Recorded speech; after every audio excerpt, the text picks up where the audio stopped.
Alors, retour réussi ou complètement raté? This is the way.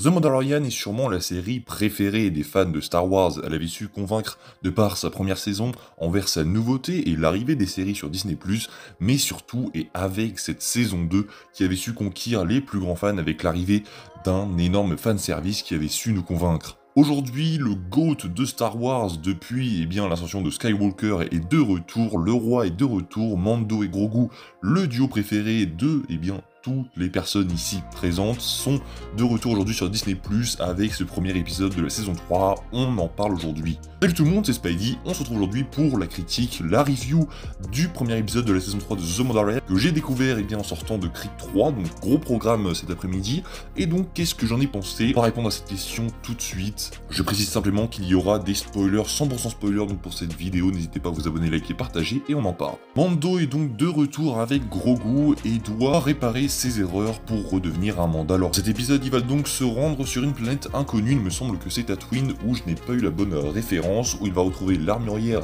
et ce qui reste des Mandaloriens, afin de voir comment il pourrait redevenir un Mandalorien. Suite à cela, il va donc apprendre qu'il doit se rendre sur Mandalore et espérer qu'il peut se rendre sur Mandalore. Il va donc se rendre sur Nevarro pour trouver de l'aide et essayer de retaper IG-11. D'ailleurs, il y a une petite incohérence là-dessus, il faudra qu'on m'explique, on en reparlera après. Sauf que problème, il manque une pièce pour réparer IG-11. Il va donc aller chercher de l'aide auprès de Bo-Katan dans un château mandalorien. Mais décidément, Mando n'obtiendra l'aide de personne qui veut retourner sur Mandalore.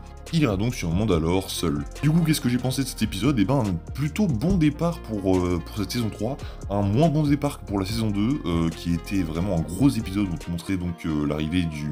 comment il s'appelle, celui qui est joué par Olifan, je ne sais plus comment il s'appelle, le Marshal en gros de la ville dans Tatooine, de Mos Pelgo.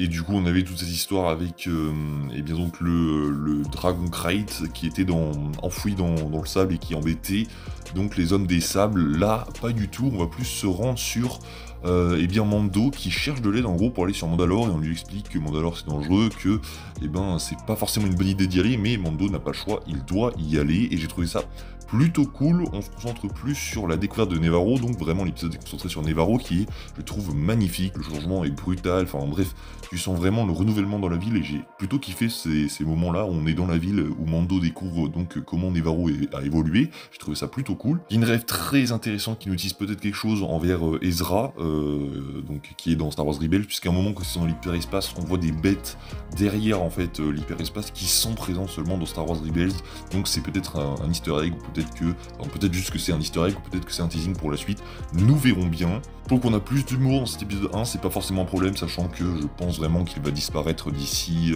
l'épisode d'après, puisqu'on sera normalement sur Mandalore, si j'ai bien compris. Là, Mando se rend sur Mandalore, et je pense que Bo-Katan la rejoindra plus tard, si j'ai bien tout compris. Je ne sais pas vraiment comment la série va fonctionner, s'ils vont faire la même chose que pour les saisons précédentes, en gros une histoire, une quête pour arriver à la fin à une trame qui relie tout. Je ne sais pas, j'ai l'impression, d'après ce que je vois, que ça va être un peu différent et qu'on va avoir une moitié de saison pour Mandalore, et la deuxième moitié de saison on connaît pas encore ce que c'est, ils nous ont gardé le secret, et qu'à la fin on aura une quête finale pour qui relie les deux. Je ne sais pas encore ce que ce sera, et c'est plutôt comme ça que j'ai vu, je suppose que ça va se passer. Après, est-ce que ce sera le cas? Peut-être pas, on verra bien, mais du coup, je suppose que dès l'épisode 2, du coup, et jusqu'à sûrement l'épisode 4, on sera sur Mandalore, et ça va être plutôt cool, parce qu'on a vu les designs de Mandalore dans les trailers qui ont l'air juste incroyables. On a des petits easter eggs, des petits clins d'œil à l'univers Star Wars, au ciné, avec notamment, je sais plus comment il s'appelle, mais le peuple de Babu Frick, l'espèce de Babu Frick qu'on avait dans Star Wars, l'ascension de Skywalker, qui sont là, qui servent pas à grand chose. J'aime bien par contre l'esthétique, comment on dit, le point de vue qu'on a l'impression qu'en fait c'est une maison normale, sauf que pas du tout, ils sont dans des égouts et Mando est assis par terre. J'ai bien aimé l'espèce de jeu de hauteur qui est fait à ce moment-là, c'était plutôt cool.